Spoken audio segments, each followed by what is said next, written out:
Selamat siang, jumpa lagi dengan Denok Ayu Novel. Bagaimana kabar sobat semua? Sebelum kita mulai cerita ini, ayo kita subscribe, like, komen, share dan nyalakan loncengnya untuk mendapatkan notifikasi terbaru ketika Mimin mengupload video barunya. Menantu terbaik bab 298 cerdik. Menilai dari nada dan ekspresi pidatonya, dia tidak sabar untuk melepaskan Lin Yu, seolah-olah dia tidak ingin Lin Yu tinggal di sini sebentar. Meskipun dia tidak menyambut Lin Yu sebelumnya, dia jauh dari yang mendesak seperti hari ini. Paman, kakak dia ada di sini untuk menemui kakek. He Jinqi mengerutkan kening dan berkata sangat tidak puas dengan sikap pamannya. Pergi ke dokter. Apakah kamu menggunakan dia? Bukankah kamu melihat begitu banyak pemain besar? He Ziqin memelototi He Jinqi dengan wajah dingin. Apakah kamu atau aku yang bertanggung jawab atas keluarga ini? He Jinqi masih takut pada paman ini, menciutkan lehernya, dan tidak berani mengatakan apa-apa. Lin Yu tidak mengatakan apa-apa. Dia melirik pria tua di ranjang rumah sakit, mengerutkan kening, dan kemudian berkata kepada He Jinqi, "Jinqi, dengan dokter nasional ini, kakekmu akan baik-baik saja, dan dari raut wajahku, masalah fisik kakekmu sebenarnya tidak serius, jadi aku tidak akan membuat masalah di sini." Melihat Lin Yu mengatakan ini, He Jinqi tidak banyak bicara, dan buru-buru mengikuti Lin Yu. "Aku mengantarmu pergi," He Ziqin berkata dengan suara yang dalam, diikuti dengan langkah cepat, dan mengantar Lin Yu keluar. "Paman, di mana tuan kedua saya?" He Jinqi tidak bisa membantu tetapi penasaran karena dia tidak melihat tuan keduanya sekarang. "Saya dipanggil oleh seseorang dari Departemen Militer pagi-pagi sekali," kata He Ziqin dengan suara yang dalam. Ketika mereka bertiga berjalan ke pinggir jalan, tiba-tiba sebuah mobil hitam melaju kencang, dan rem tiba-tiba berhenti di pinggir jalan. Lalu seorang pria paruh baya berseragam militer keluar dari mobil dengan tergesa-gesa, dan dia melihat He Ziqin. Dengan cemas berkata, "Kakak, bagaimana kabar ayah?" Setelah He Ziqin melihatnya, ekspresinya tiba-tiba berubah. Dia berlari ke arahnya, meraih bahunya, dan buru-buru berkata, "Ayah baru saja memintamu, cepat, ikuti aku."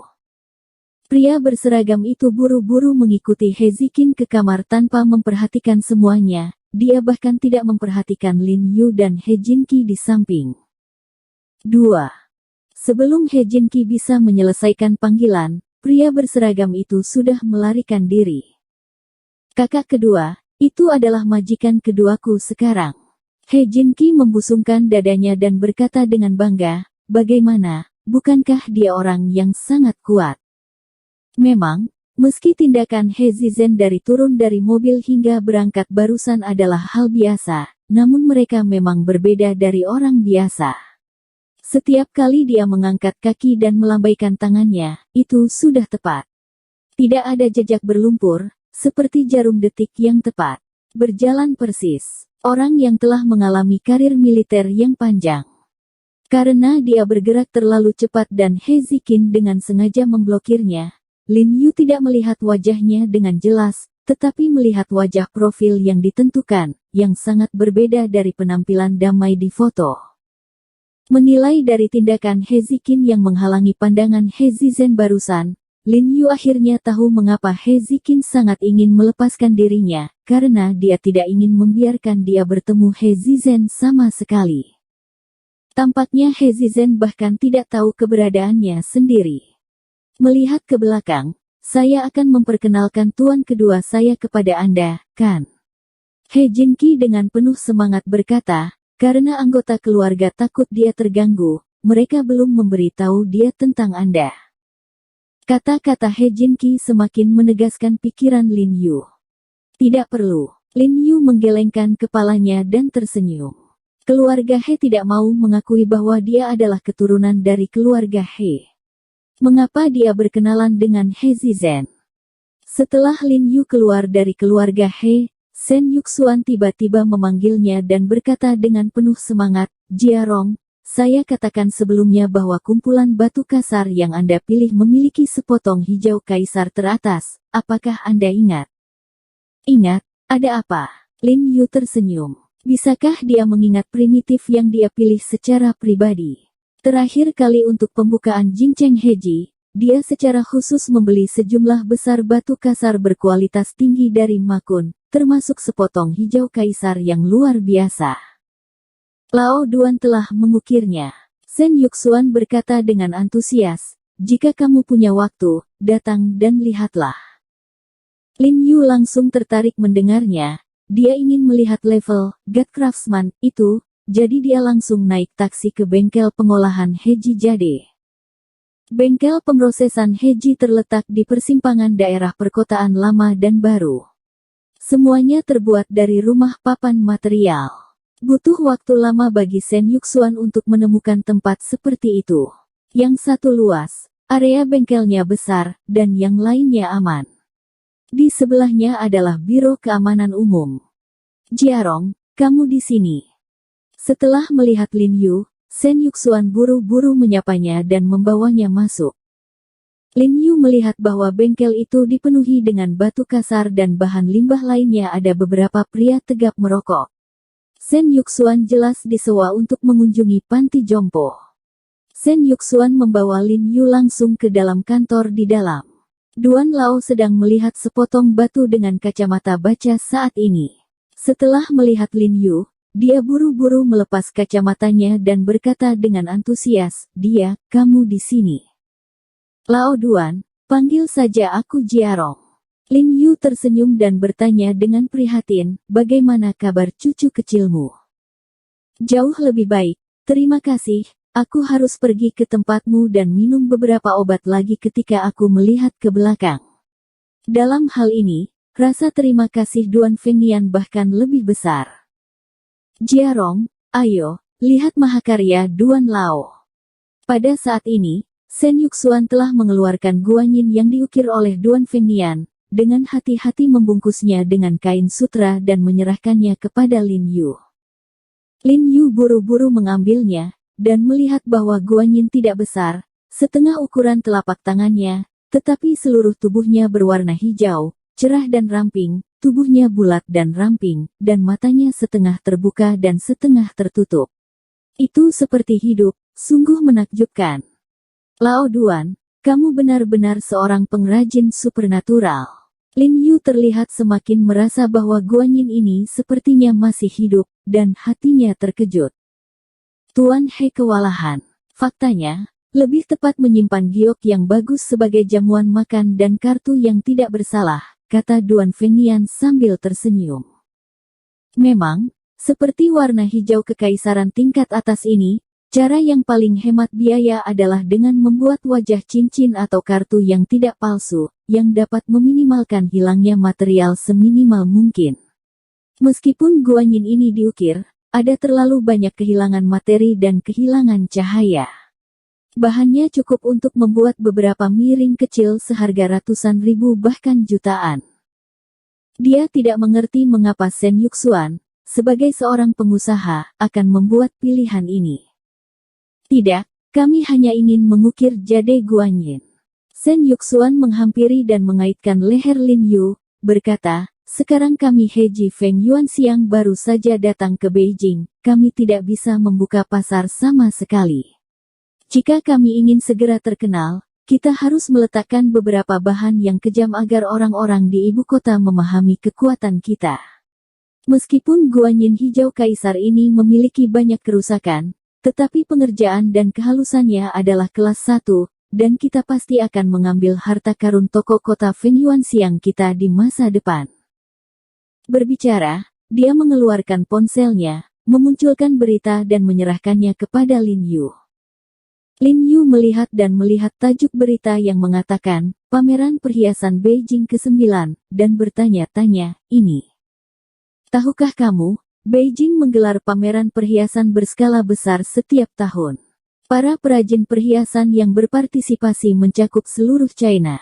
Saat itu, pakar asing dan internasional ternama akan diundang untuk meninjau, dan secara komprehensif menentukan kehalusan dan pengerjaannya, malam terbaik akan dipilih. Perhiasan atau ornamen batu giok yang berharga, tidak peduli perhiasan-perhiasan mana yang memenangkan peringkat, akan terkenal. Kami Feng Yuanxiang juga akan datang untuk berpartisipasi sebelumnya, tetapi di waktu terbaik, kami hanya memenangkan tempat kelima. Shen Yuxuan tersenyum, sangat malu. Faktanya, sebagai salah satu dari 10 perusahaan perhiasan teratas di negara ini, sudah sangat bagus untuk mendapatkan tempat kelima. Aku mengerti maksudmu, apakah kamu ingin membawa giok Guanyin ini ke kompetisi? Lin Yu mengangkat alisnya dan berkata, ya, sejujurnya, mungkin saja memenangkan hadiah pertama bersama Duan Lao, apalagi 3 teratas. Shen Yuxuan berkata dengan sedikit kegembiraan, pada saat itu, reputasi kita tentang Heiji pasti akan terdengar di seluruh ibu kota. Dia bersemangat saat berbicara, dan suaranya bergetar tanpa sadar, seolah-olah dia telah melihat adegan di mana Heiji terkenal di ibu kota dan bahkan seluruh negeri. Nah, jika kamu bisa mendapatkan peringkat, itu akan bagus. Lin Yu tersenyum dan mengangguk. Selain itu, beberapa perusahaan perhiasan raksasa internasional akan datang untuk mencari mitra pada saat itu. Begitu kami mendapatkan perhatian mereka dan mencapai kerja sama dengan mereka, itu setara dengan mengambil langkah pertama menuju dunia.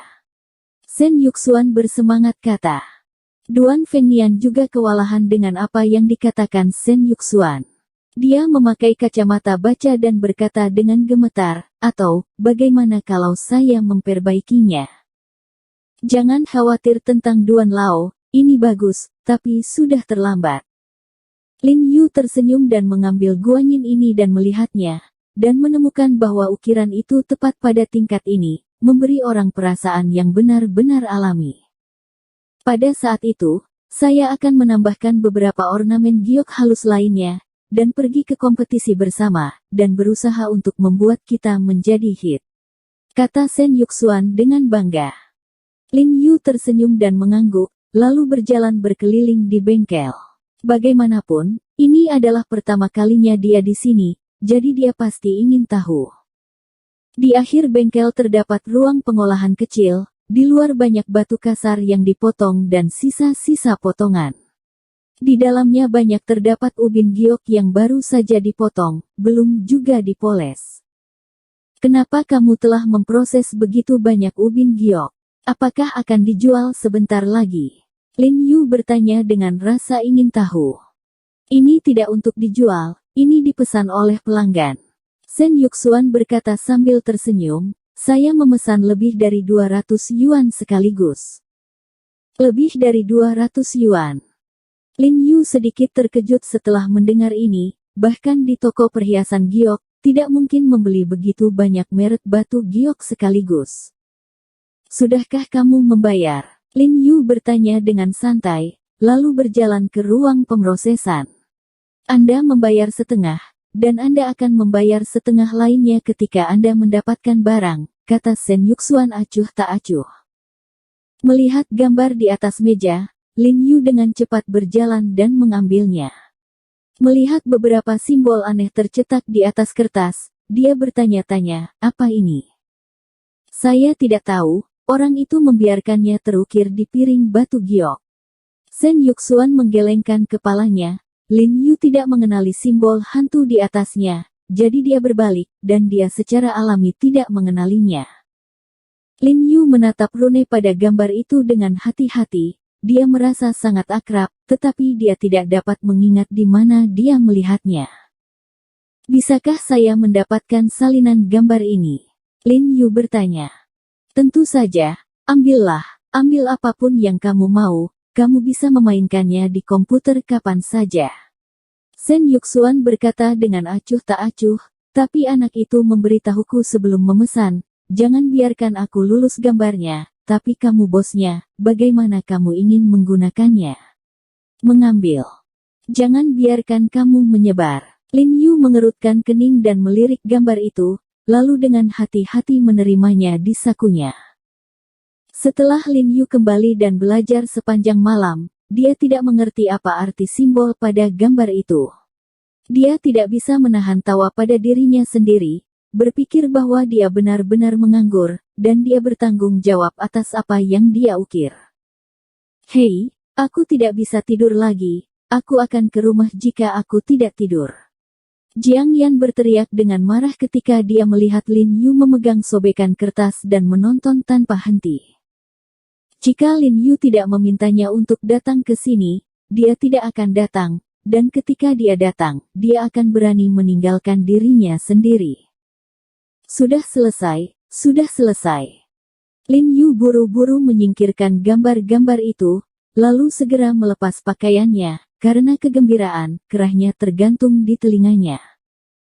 Dia tidak tahu sudah berapa lama dia tidak bercumbu dengan Jiang Yan, dan dia bahkan lupa sentuhan kulit Jiang Yan. Sekarang nefrite Jiang Yan ada di depannya, jantungnya gatal dan dia tidak bisa menunggu.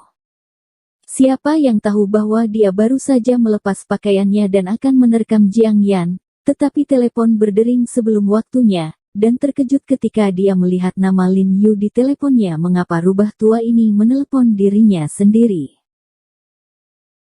Bersambung. Terima kasih kepada kalian yang telah menonton video ini. Jangan lupa tekan tombol subscribe-nya dan nyalakan notifikasinya untuk mendapatkan video-video seru lainnya dari Denok Ayu Novel.